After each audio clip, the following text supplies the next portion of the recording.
আসসালামু আলাইকুম। আমন্ত্রণ বাংলা ভিশন সংবাদে আপনাদের সাথে আছি মিথিলা ইসলাম। শুরুতেই পায়োনিয়ার ইন্স্যুরেন্স সংবাদ শিরোনাম। ধর্মের নামে নিরীহ মানুষ হত্যা করে জঙ্গিরা সকল মুসলমানের জীবনযাত্রাকে কঠিন করে তুলেছে বললেন প্রধানমন্ত্রী শেখ হাসিনা।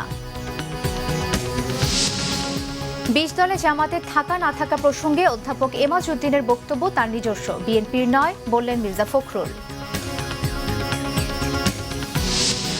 উত্তরাঞ্চলে বন্যার পানি কমলেও বেড়েছে মধ্যাঞ্চলে, দুর্ভোগে বানভাসীরা। ত্রাণ না পাওয়ার অভিযোগকে ভিত্তিহীন বললেন দুর্যোগ ব্যবস্থাপনা মন্ত্রী। নির্দলীয়ভাবে হবে জেলা পরিষদ নির্বাচন, আইন সংশোধন দরকার জানিয়েছেন কমিশন সচিব। আইন যুগোপযোগী করার সুপারিশ স্থানীয় সরকার বিশেষজ্ঞদের। শুনছিলেন পায়োনিয়ার ইন্স্যুরেন্স সংবাদ শিরোনাম। ইফাদ টি টাইম, চায়ের সাথে সেরাটা। এবারে পুরো খবর। ধর্মের নামে নিরীহ মানুষ হত্যা করে জঙ্গি সন্ত্রাসীরা ইসলামের বদনাম করছে, এমনকি সকল মুসলমানের জীবনযাত্রাকে কঠিন করে তুলেছে বলে অভিযোগ করেছেন প্রধানমন্ত্রী শেখ হাসিনা। কার স্বার্থ রক্ষায় এসব হত্যাকাণ্ড প্রশ্ন রেখে জঙ্গি ও সন্ত্রাসবাদের বিরুদ্ধে সবাইকে সজাগ থাকার আহ্বান জানিয়েছেন প্রধানমন্ত্রী। রাজধানীর আশকোনায় ২০১৬ সালের হজ কার্যক্রমের উদ্বোধন করেন প্রধানমন্ত্রী শেখ হাসিনা। বলেন, আওয়ামী লীগ সরকারে আসলেই বঙ্গবন্ধুর আদর্শ অনুসরণ করে ইসলামের সেবা করেছে। হজ ব্যবস্থাপনাকে আরও আধুনিক করতে নীতিমালা প্রণয়ন, কাবা শরীফের কাছে থাকা ও আবাসনের ব্যবস্থা সহ নানা উদ্যোগের কথা জানান প্রধানমন্ত্রী। সৌদি সরকার হজ ব্যবস্থাপনা গ্রহণ করেছে, তার সঙ্গে তাল মিলিয়ে আমরা আমাদের দেশে হজের ব্যবস্থা, এই সিস্টেমটা আমরা চালু করেছি। তাছাড়া যারা যাচ্ছেন তাদের একটা পুরো তালিকা এবং ডাটাবেজ আমাদের কাছে থাকবে। শেখ হাসিনা বলেন, ইসলাম শান্তির ধর্ম, কিন্তু অনেকে শান্তির ধর্মকে নিজেদের স্বার্থ রক্ষায় মানুষ হত্যা করছে। আবারও জানান, জঙ্গি সন্ত্রাসীদের জায়গা এদেশে হবে না। মানুষ খুন করে কি অর্জন করছে সেটা আমি জানি না, কিন্তু আমাদের ধর্ম, আমরা যারা ধর্ম পালন করি তাদের জন্য এই পৃথিবীতে বসবাস করাটা কঠিন করে দিচ্ছে। যে ধর্ম সকল ধর্মের অধিকারের কথা বলে গেছে, সেই ধর্মটাকেই আজকে এইভাবে হেয় প্রতিপন্ন করে তারা কার স্বার্থ রক্ষা করছে আর কি অর্জন করছে, সেটাই আমার প্রশ্ন। যারা এই বিপদে যে এই খুন খারাপি করে, মানুষ হত্যা করে আমাদের এই পবিত্র ধর্মকে হেয় প্রতিপন্ন করছে, তাদের বিরুদ্ধে সমগ্র জাতিকে সোচ্চার হতে হবে। পরে হাজিদের সঙ্গে কুশল বিনিময় করেন প্রধানমন্ত্রী শেখ হাসিনা। পবিত্র হজ পালনে এবার সৌদি আরব যাচ্ছেন ১,০১,৭৫৮ জন। হাজিদের প্রথম ফ্লাইট যাত্রা করবে বৃহস্পতিবার। সৈয়দ আব্দুল মুহিত, বাংলা ভিশন, ঢাকা।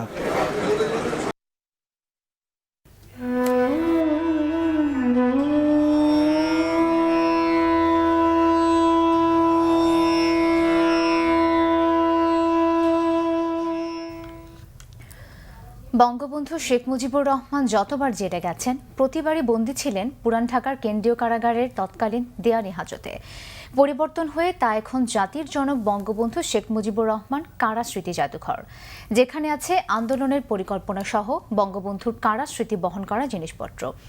আজও কালের সাক্ষী হয়ে আছে কারাগারে বঙ্গবন্ধুর হাতে লাগানো কামিনী গাছ। রিপোর্ট জিয়া খানের।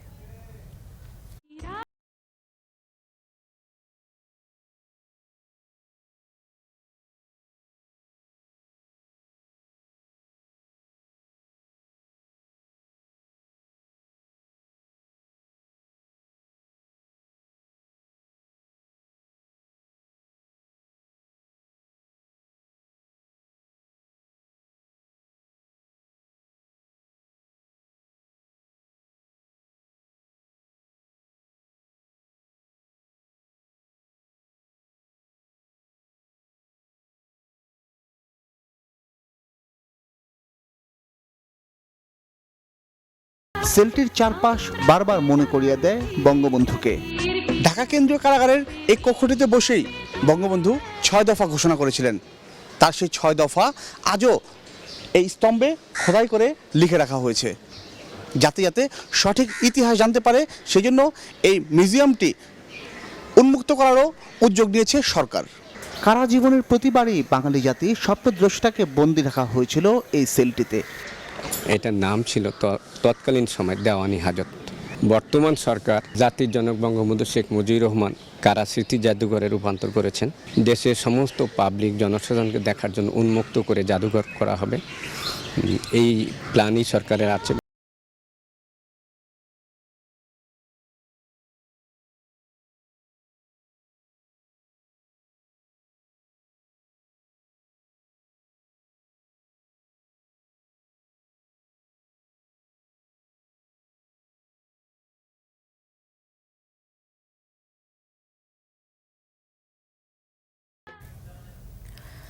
বেগম খালেদা জিয়ার সিদ্ধান্ত নিয়েছেন ২০ দলীয় জোটে জামাতকে রাখার আর প্রয়োজন নেই। বিশিষ্ট রাষ্ট্রবিজ্ঞানী ডক্টর এমাজউদ্দিন আহমেদের দেয়া এমন বক্তব্যকে বিএনপির বক্তব্য নয় বলে জানিয়েছেন পার্টির মহাসচিব মির্জা ফখরুল ইসলাম আলমগীর। তিনি বলেন, সেটি ডক্টর এমাজউদ্দিনের ব্যক্তিগত মতামত। জঙ্গিবাদ দমনে সরকারের আন্তরিকতা নিয়ে প্রশ্ন তুলেছেন বিএনপি মহাসচিব। নয়াপল্টনে কেন্দ্রীয় কার্যালয়ে এক সংবাদ সম্মেলনে বিএনপির মহাসচিব বলেন, সরকার ক্ষমতায় আসার পর থেকেই বিরোধী দল নির্মূলের ষড়যন্ত্র বাস্তবায়ন শুরু করেছে। বেগম জিয়া সহ নেতাদের নামে মিথ্যা মামলা দিয়ে রাজনীতি থেকে দূরে রাখার চেষ্টা চলছে। বেগম জিয়াকে অন্যায়ভাবে বাড়ি থেকে উচ্ছেদের পর এবার দলের স্থায়ী কমিটির সদস্য ব্যারিস্টার মওদুদ আহমদকেও বাড়ি থেকে উচ্ছেদের চক্রান্ত চলছে। বলেন, জঙ্গিবাদের সমস্যা এখন সবচেয়ে বড় সংকট। জঙ্গিদেরকে পুলিশ ধরছে সাসপেক্টেড আসামি হিসাবে, তাদেরকে কোনো জিজ্ঞাসাবাদ না করে অথবা তাদেরকে কোর্টের ট্রায়ালে না এনে তাদের অধিকাংশকেই ক্রস ফায়ারে হত্যা করা হয়েছে। এই বিষয়গুলোর ফলে আজকে কিন্তু জনমনের সন্দেহ দেখা দিয়েছে যে এই সরকারের কতটুকু আন্তরিকতা আছে সত্যিকার অর্থেই জঙ্গিবাদের শেকড়টা খুঁজে বের করবার এবং জঙ্গিবাদকে নির্মূল করবার। ব্যারিস্টার মওদুদ সাহেবের এই মামলা আরও প্রমাণ করলো তাদের মূল লক্ষ্য হচ্ছে জঙ্গিবাদকে নির্মূল করা নয়, গণতন্ত্রকে পুনঃপ্রতিষ্ঠা করা নয়, তাদের একমাত্র লক্ষ্য হচ্ছে ক্ষমতায় টিকে থাকা, তার যে করেই হোক। ২০ দলীয় জোটে জামায়াতের থাকা না থাকা নিয়ে বিশিষ্ট রাষ্ট্রবিজ্ঞানী ডক্টর এমাজউদ্দিন আহমদের দেয়া বক্তব্য প্রসঙ্গেও কথা বলেন মির্জা ফখরুল। এটা হচ্ছে যে সম্পূর্ণভাবে তাদের ব্যক্তিগত মতামত। জাতীয় ঐক্যের ডাক দিয়েছি বাস্তবতার প্রেক্ষিতে। এটা করেছেন দেশনেত্রী বেগম খালেদা জিয়ার আহ্বান, তার যে জাতীয় দায়িত্ব সেই দায়িত্ব থেকে তিনি আহ্বান করেছেন এবং এটাতে সাড়া দেওয়ার জন্য আমরা বিভিন্ন রাজনৈতিক দলগুলোর সঙ্গে প্রাথমিক আলোচনা শুরু করেছি। সরকার সুপরিকল্পিতভাবে বিএনপিকে দুর্বল করতে মামলার কৌশল নিয়েছে বলে অভিযোগ করেন মির্জা ফখরুল। জাহাঙ্গীর আকন্দ, বাংলা ভিশন, ঢাকা। এদিকে জঙ্গি দমনে বিএনপির আন্তরিকতা নিয়ে সন্দেহ প্রকাশ করেছেন বাণিজ্যমন্ত্রী তোফায়েল আহমেদ। তিনি বলেন, তারা একদিকে জঙ্গিদের সমর্থন দিচ্ছে, অন্যদিকে জাতীয় ঐক্যের কথা বলে জনগণের সাথে উপহাস করছে দলটি। সচিবালয়ে নেদারল্যান্ড সরকারের প্রতিনিধির সঙ্গে বৈঠক শেষে মন্ত্রী আরও বলেন, দেশের মানুষ সচেতন হচ্ছে, জঙ্গিবাদ সন্ত্রাসবাদের বিরুদ্ধে সবাই অবস্থান নিয়েছে। গ্রামাঞ্চলের মসজিদেও এখন জঙ্গি বিরোধী জনমত সৃষ্টি করা হচ্ছে। মানুষ এই উগ্রবাদ পছন্দ করে না, তা প্রমাণ হয়েছে। দেশের পরিস্থিতি এখন স্বাভাবিক বলেও মন্তব্য করেন তোফায়েল আহমেদ। বাংলাদেশের নিরাপত্তা ব্যবস্থায় নেদারল্যান্ড সরকার সন্তুষ্ট জানান বাণিজ্যমন্ত্রী। বাংলাদেশের তৈরি পোশাক শিল্পে দেশটি সহায়তা করতে আগ্রহী বলেও জানান তিনি। একদিকে ইনডাইরেক্টলি জঙ্গিদেরকে সমর্থন দেওয়া, অপরদিকে জাতীয় ঐক্যের কথা বলা।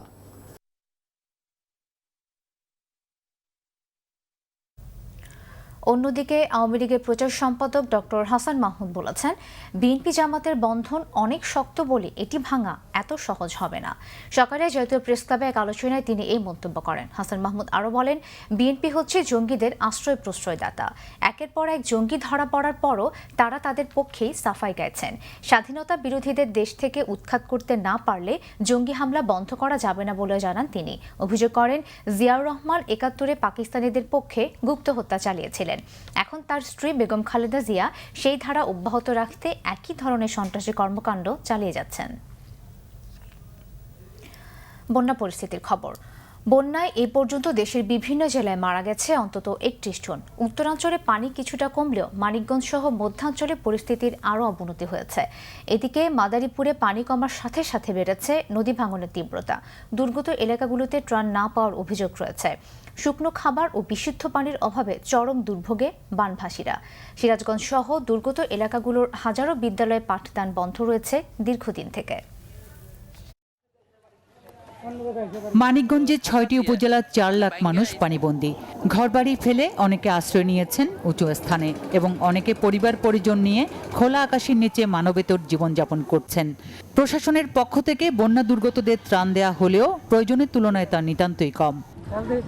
এদিকে মাদারীপুরের শিবচরে পদ্মা নদীর পানি কিছুটা কমে এখনো বিপদসীমার 59 সেন্টিমিটার উপর দিয়ে প্রবাহিত হচ্ছে। পদ্মা নদী ও আড়িয়াল খাঁ নদের ভাঙনের তীব্রতায় এ পর্যন্ত 400 ঘর বাড়ি ক্ষতিগ্রস্ত। বিলীন হয়েছে 2 শতাধিক হেক্টর ফসলি জমি। চরম ঝুঁকিতে বেশ কয়েকটি শিক্ষা প্রতিষ্ঠান।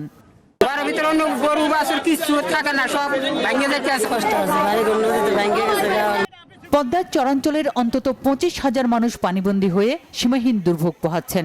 বিশুদ্ধ পানি রয়েছে তীব্র সংকট। প্রশাসনের পক্ষ থেকে এলাকায় ত্রাণ বিতরণ করা হচ্ছে। প্রতিটি ঘরে ঘরে যে আমরা ত্রাণ পৌঁছাচ্ছি, কিন্তু এই বন্যা পরবর্তী সময়ে যেটা দরকার সেটা হলো আমাদের নগদ অর্থ। এমন অনেক ঘরে আছে যেখানে চাউল ফোটানোর সুবিধা নেই, ফলে নগদ অর্থ হলে শুকনা খাবার কিনে সরবরাহ করা, তাদেরকে শুকনা খাবার তারা কেনার সুযোগটা পাবে। পানি কমতে শুরু করায় বন্যা পরিস্থিতির কিছুটা উন্নতি হয়েছে কুড়িগ্রামের 9টি উপজেলায়। ব্রহ্মপুত্র চিলমারি পয়েন্টে বিপদসীমার নিচ দিয়ে বইছে পানি। তবে নদী তীরবর্তী নিম্নাঞ্চলের পানি ধীরে ধীরে নামতে থাকায় 53টি আশ্রয় কেন্দ্র সহ উঁচু স্থানে আশ্রয় নেওয়া অনেকেই এখনো ঘরে ফিরতে পারেননি। খুব কষ্টভাবে আসি, এর ভিতরে সরকার আমাদের কোনো উদ্দেশ্য এখনো নেয়নি। নদী ভাঙ্গে আইসি, বাড়ি ঘর নাই, রাস্তায় থাকি, রাস্তায় পাক্কে রাখাই। এদিকে সিরাজগঞ্জের বন্যার উন্নতি হচ্ছে। পানি কমে সিরাজগঞ্জ শহর রক্ষা বাঁধ পয়েন্টে যমুনা নদীর পানি বিপদসীমা 36 সেন্টিমিটার উপর দিয়ে প্রবাহিত হচ্ছে। বানভাসীরা এখন বিভিন্ন আশ্রয়কেন্দ্র থেকে বাড়ি ফিরতে শুরু করেছেন। তবে বন্যার পানি না নামায় এখনও 8টি উপজেলার প্রায় 425টি বিদ্যালয়ে পাঠদান বন্ধ রয়েছে। এতে ক্ষতিগ্রস্ত হচ্ছে শিক্ষা কার্যক্রম। স্কুলে অনেক পানি, তার জন্য আমরা খুবই টেনশনে আছি। সরকার যদি কিছু সাহায্য পাঠায় তাইলে আমাদের হয়তো উপকার আসবে। অসুখ বেশি হইতেছে।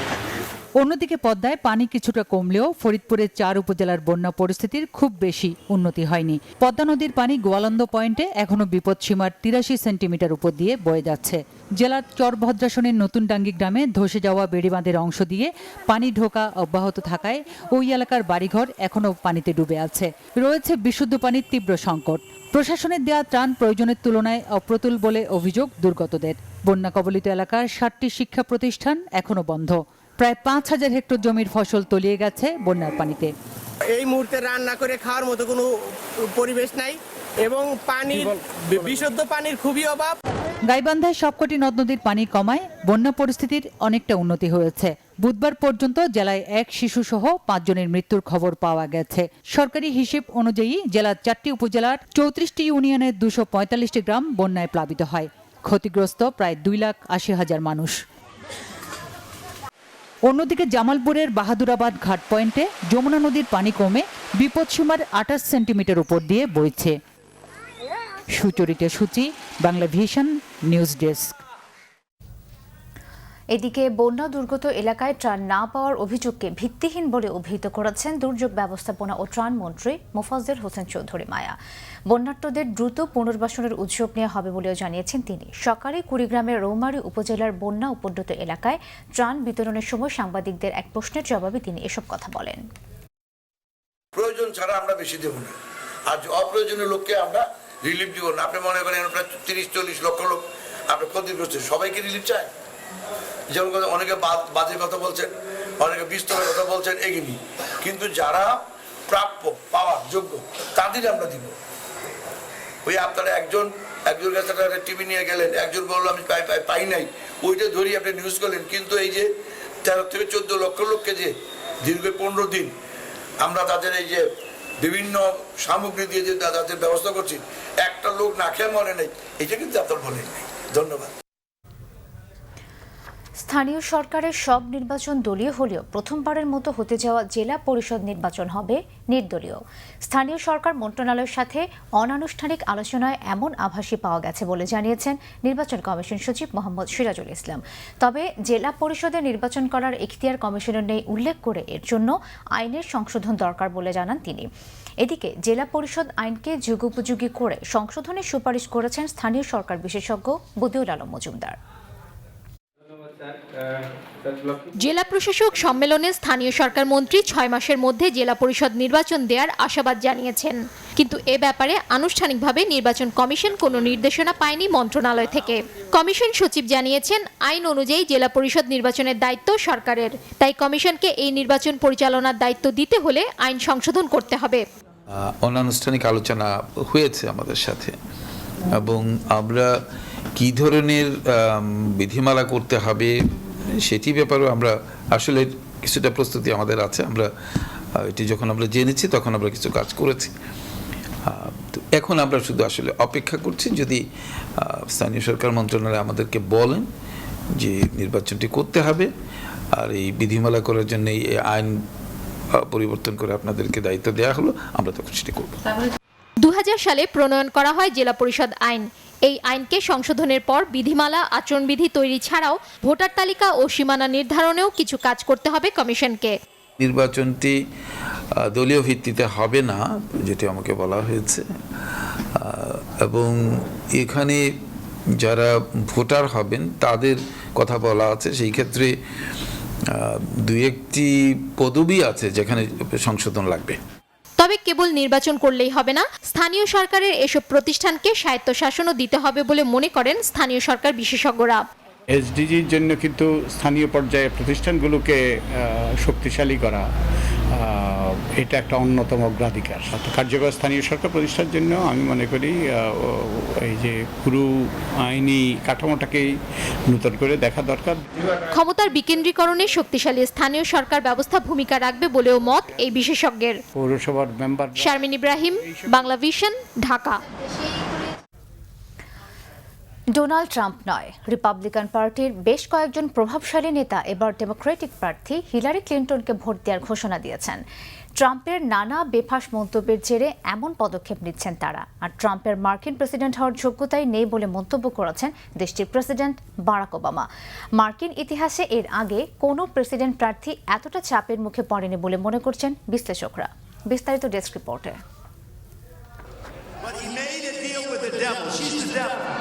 অভিবাসী, মুসলিম, নারী, মেক্সিকান কিংবা প্রতিদ্বন্দ্বী প্রার্থী, রিপাবলিকান প্রেসিডেন্ট প্রার্থী ডোনাল্ড ট্রাম্পের কুবাক্য আর রোষানল থেকে রেহাই পাননি অনেকেই। নানা বিতর্কিত মন্তব্য করে সবসময় নিজেকে রেখেছেন প্রচারের কেন্দ্রে।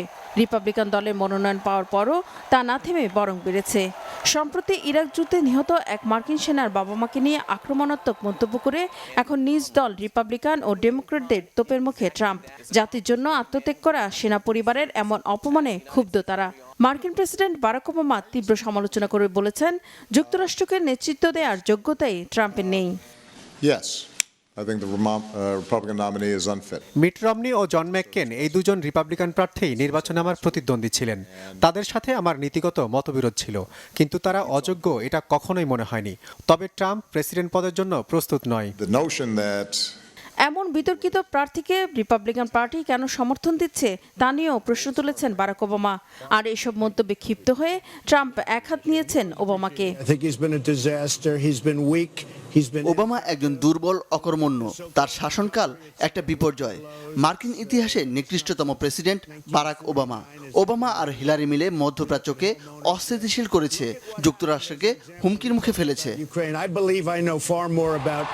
ট্রাম্পের এমন বেফাঁস মন্তব্যের সমালোচনা আর বিরোধিতায় ক্লান্ত, বিরক্ত কয়েকজন রিপাবলিকান সদস্য শেষমেশ বিরোধী প্রার্থী হিলারিকেই ভোট দেওয়ার ঘোষণা দিয়ে বসেছেন।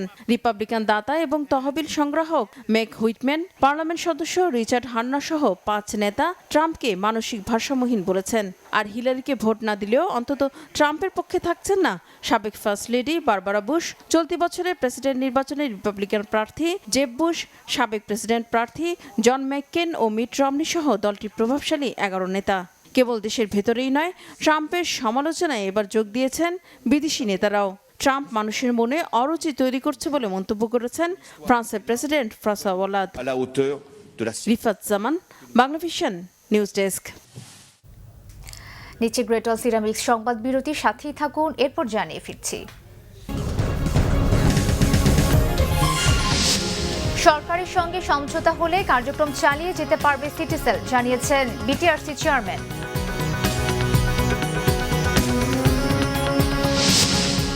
আগামী 1 বছরের মধ্যে কমিশনকে কার্যকর করার আশাবাদ জাতীয় মানবাধিকার কমিশনের নয়া চেয়ারম্যান কাজী রিয়াজুল হকের।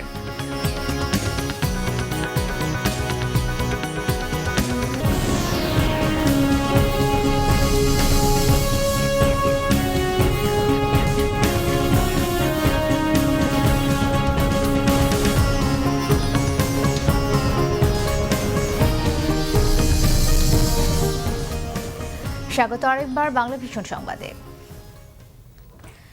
সরকারের সঙ্গে সমঝোতা হলে বেসরকারি মোবাইল ফোন অপারেটর সিটিসেল কার্যক্রম চালিয়ে যেতে পারবে, তবে সিটিসেল বন্ধ নাকি চালু থাকবে সে বিষয়ে চূড়ান্ত সিদ্ধান্ত নেবে সরকার, জানিয়েছেন নিয়ন্ত্রক সংস্থা BTRC chairman doctor Shahjahan Mahmud. বিকেলে এক সংবাদ সম্মেলনে এই তথ্য জানান তিনি। সকল অপারেটরের নিজস্ব তথ্য নিয়ে স্যাটেলাইট ভিত্তিক ইনফরমেশন সিস্টেম অপটিক্যাল ফাইবার নেটওয়ার্কের GIS মানচিত্র তৈরি করেছে বিটিআরসি। এই মানচিত্রের সহায়তায় অপটিক্যাল ফাইবারের জেলা ও উপজেলা ভিত্তিক সক্ষমতার বিস্তারিত কারিগরি তথ্য জানা যাবে। সংবাদ সম্মেলনে শাহজাহান মাহমুদ জানান, গ্রাহকদের বিকল্প অপারেটরে চলে যাওয়ার আহ্বান জানিয়ে বিজ্ঞপ্তি দেওয়ার পর বিষয়টি নিয়ে আলোচনা করতে চেয়েছে সিটিসেল। তবে সিটিসেলের বকেয়া নেওয়ার ব্যাপারে চূড়ান্ত সিদ্ধান্ত নেবে মন্ত্রণালয়।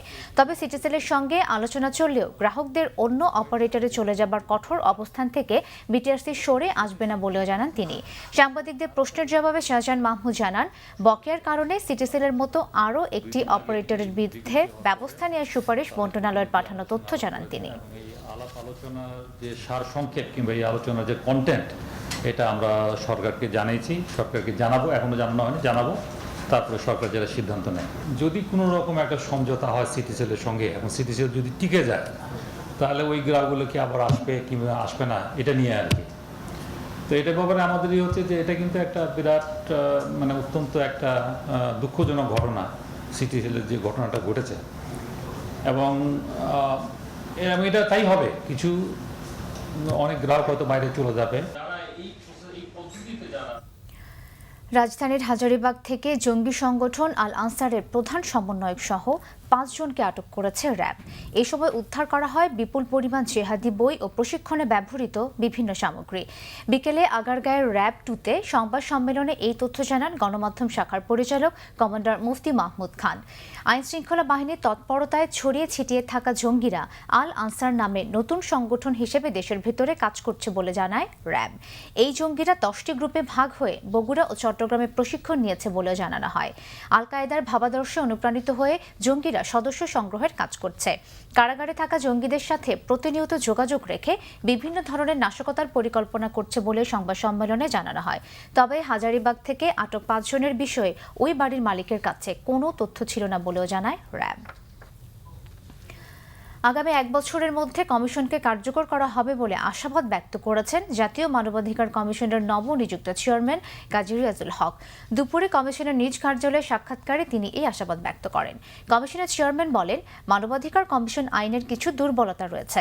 কমিশনকে কার্যকর করতে হলে আইনের পরিবর্তন করতে হবে। আইন শৃঙ্খলা বাহিনী মানবাধিকার লঙ্ঘন করলে তাদের বিরুদ্ধে ফৌজদারি আইনে ব্যবস্থা নিতে পারে না কমিশন। তিনি আরও বলেন, বিভিন্ন সিদ্ধান্ত কার্যকর করতে সরকারের প্রতি চাপ বাড়াতে হবে। সরকার ও জনগণের মধ্যে সেতুবন্ধন হিসেবে কাজ করবে জাতীয় মানবাধিকার কমিশন। বিভিন্ন শ্রেণী পেশার মানুষের সাথে মতবিনিময় করে মানবাধিকার পরিস্থিতির প্রকৃত চিত্র তুলে ধরে বাস্তবায়নে অগ্রণী ভূমিকা রাখবে বলে আশাবাদ ব্যক্ত করেন মানবাধিকার কমিশনের চেয়ারম্যান কাজী রিয়াজুল হক। মানবাধিকার সংরক্ষণ করতে হলে আমাদের এই জায়গাটাকে পরিবর্তন করতে হবে, এই সেকশনটাকে পরিবর্তন, এইটুকু আইনের মধ্যে থাকবে, সেটুকুই আমরা চেয়েছি। এই আইনের ভিতরে যে দুর্বলতাগুলো আছে, সেই দুর্বলতাগুলো চেঞ্জ করে সেই দুর্বলতাগুলোকে চেঞ্জ করব আমরা, সেটা আমাদের শপথ। আবারও নিচ্ছে গ্রেটল সিরামিক সংবাদ বিরতির সাথেই থাকুন, ফিরে এসে আরও যা থাকছে। দ্বিতীয় দফায় নেপালে প্রধানমন্ত্রী নির্বাচিত হলেন পুষ্পকমল দাহ।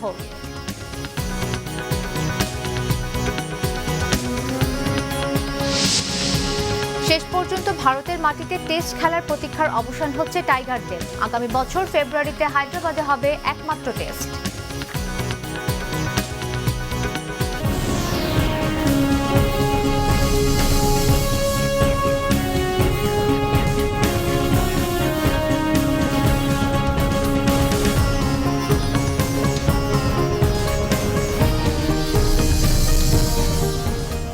আরও একবার স্বাগত বাংলা ভীষণ সংবাদে। এবার শুরুতেই আমিন জুয়েলার্স আন্তর্জাতিক সংবাদ।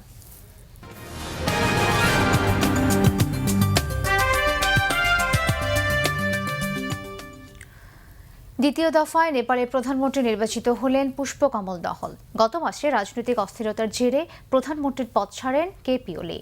পার্লামেন্টে ভোটাভুটির আগে পার্লামেন্টের প্রভাবশালী দল নেপালি কংগ্রেস ছাড়াও একাধিক দলের সাথে রুদ্ধদ্বার বৈঠক করে পুষ্পকমল দহলের দল communist party of Nepal Maoist centre সিদ্ধান্ত হয় দহলকে দেশটির ৩৯তম প্রধানমন্ত্রী নির্বাচিত করার। ৫৭৩-এর মধ্যে ৩৬৩টি ভোট পান তিনি। ২০০৮ সালেও তিনি প্রধানমন্ত্রীর দায়িত্ব পালন করেছেন। মূলত পুষ্পকমল দহলের নেতৃত্বে সশস্ত্র সংগ্রামের রাজতন্ত্রের অবসান হলে ১৯৯০ সাল থেকে গণতন্ত্রের পথে যাত্রা শুরু করে নেপাল। প্রধানমন্ত্রী নির্বাচিত হবার পর পার্লামেন্টে দেয়া ভাষণে তিনি বলেন, ভেদাভেদ মুক্ত জাতীয় ঐক্য করার চেষ্টা চালানো হবে। এটি করতে গিয়ে সর্বোচ্চ গুরুত্ব পাবে দেশ ও জনগণের স্বার্থ। রাজনৈতিক অস্থিরতা ও অনিস্থায় গেল ৮ বছরে ৮বার প্রধানমন্ত্রী বদল হয়েছে নেপালে। ক্লেমন খেলার সংবাদ।